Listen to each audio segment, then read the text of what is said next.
আসসালামু আলাইকুম রহমতুল্লাহি ওয়া বারাকাতুহু। দর্শক, মাননীয় প্রধান উপদেষ্টা জনাব মোহাম্মদ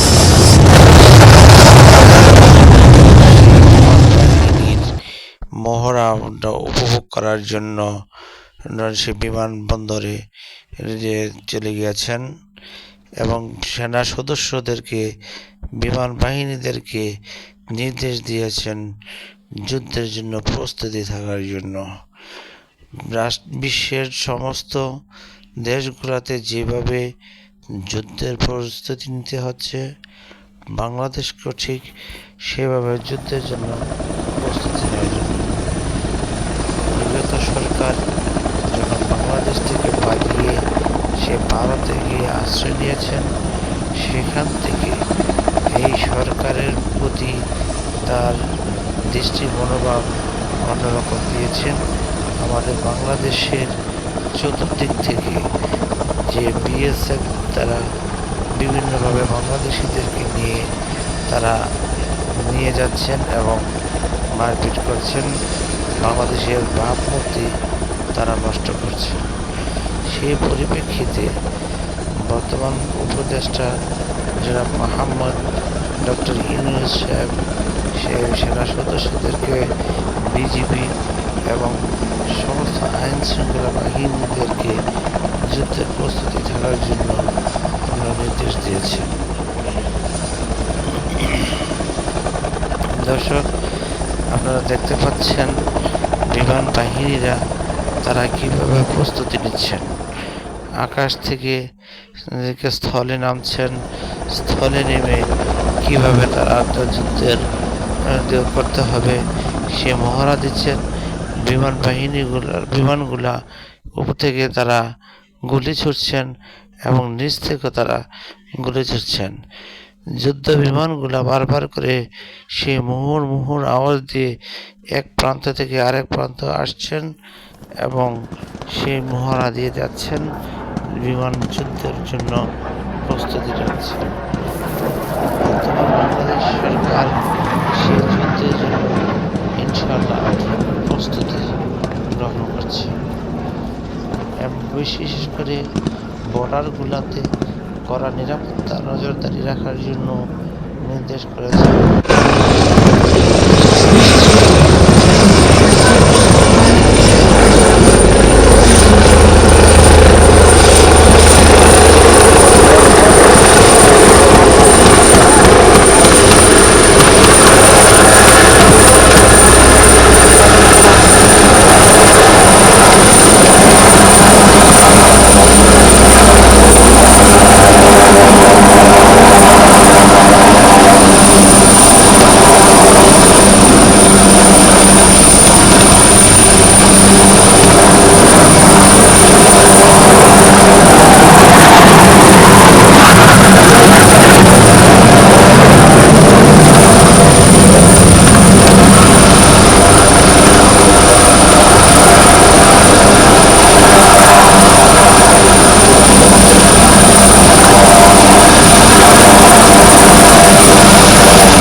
কীভাবে উপর থেকে নিচে এবং চরকির মতো ঘুরতে থাকেন, সেই দৃশ্যগুলো কিন্তু দর্শক আকাশে বিমানে সেই যুদ্ধ বিমানগুলো মহড়া দিচ্ছে।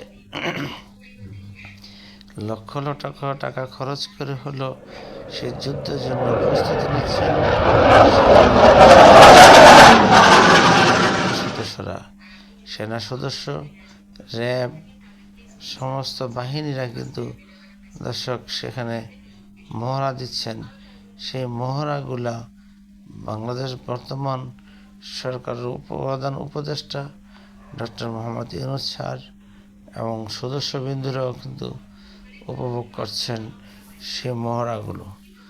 বিমান বাহিনীর প্রত্যেকটা মহড়া দেখে এবং বিমান বাহিনীদেরকে ডক্টর মোহাম্মদ ইউনূস স্যার সেই উপদেশ, সেই পরামর্শ দিয়ে থাকেন যেন তারা এই যুদ্ধের জন্য ভালোভাবে প্রস্তুতি নিতে পারে।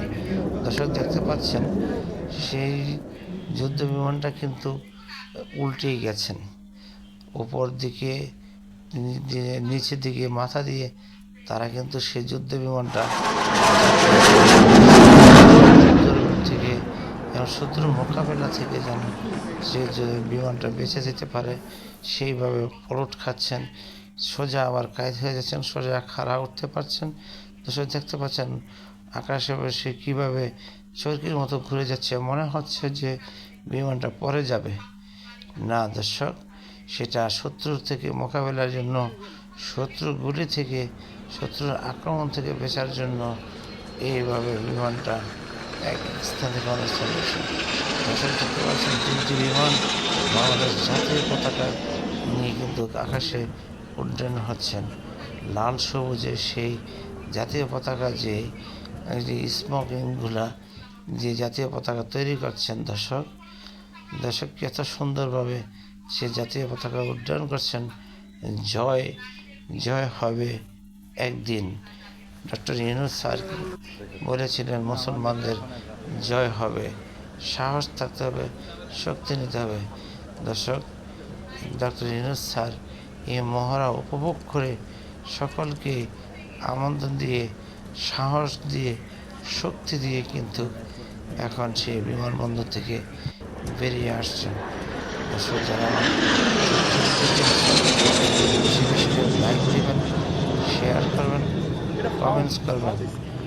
আজকের এই ভিডিওটা দেখে কেমন লাগলো, কি ভুল ত্রুটি আছে আমাকে জানাবেন, আমাকে সাহস দিবেন। আপনাদের জন্যই ভিডিওগুলো তৈরি করা হয়।